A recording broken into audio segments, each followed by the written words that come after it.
আপনি ওই ভুলটু করেননি তো, ঘরের চাবি পরের হাতে দিয়ে? সম্মানিত ভিউয়ার্স, নমস্কার, আদাব। আমি ডাক্তার চিত্তরঞ্জন নাথ। অধিকাংশ মানুষ দেখলাম আমি আমার পছন্দ মতো যে কোনো কিছু কিনলাম। আমি একটা শার্ট গায়ে দিলাম, একটা শাড়ি নিলেন বা একটা 3 পিস নিলেন। দেখা যায় যে আপনি আপনার পছন্দ মতো নিলেন, আপনার কাছে এটা ভালো লাগছে, আপনি এটা নিলেন।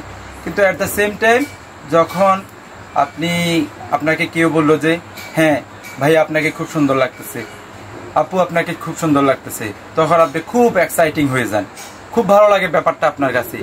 যখনই অ্যাট দ্য সেম টাইম আবার আপনি যখন দেখা যায় যে বলে যে ভাইয়া এই কালারের শার্টটা আপনাকে খুব ভালো মানায় নি, আপনাকে কালো কালারের শার্টে খুব ভালো মানায়, আপু আপনাকে রেড কালারের শাড়িতে ভালো মানায় না, আপনাকে ইয়েলো কালারের শাড়িতে ভালো মানায়, তখন আপনার পুরো মুড অফ, আপনার মনটা খুব খারাপ হয়ে যায়, আপনি খুব হতাশ হয়ে যান।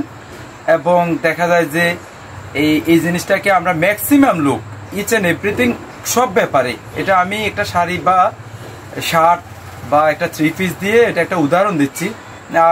দেখা যায় আমাদের এখানে একজন সম্ভ্রান্ত পরিবারের লোক, উনি খুব আলিশান করে একটা বাড়ি করলেন, সেই ডিজাইন।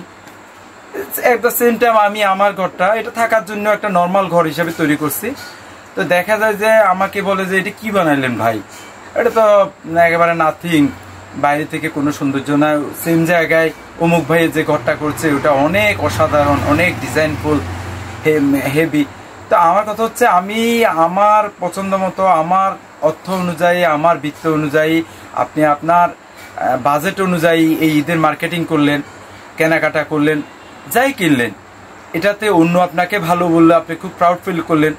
আবার অন্য আপনাকে বললো যে আপনাকে মানায়নি, আপনাকে খারাপ লাগতেছে, আপনি খুব ব্যাড ফিল করলেন, খারাপ ফিল করলেন।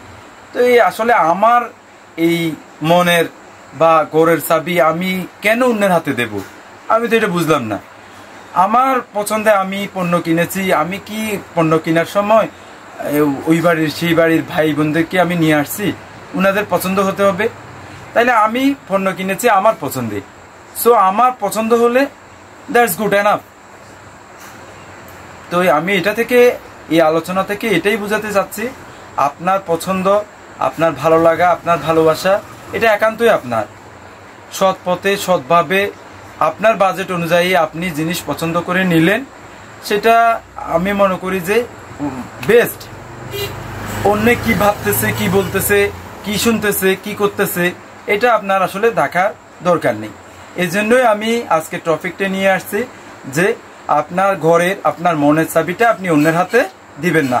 তো সবাই ভালো থাকবেন, সুস্থ থাকবেন। আর আমার এই আলোচনায় কেউ যদি কোনো প্রকার মনে কষ্ট পেয়ে থাকেন, ক্ষমা করে দিবেন। আদাব, নমস্কার।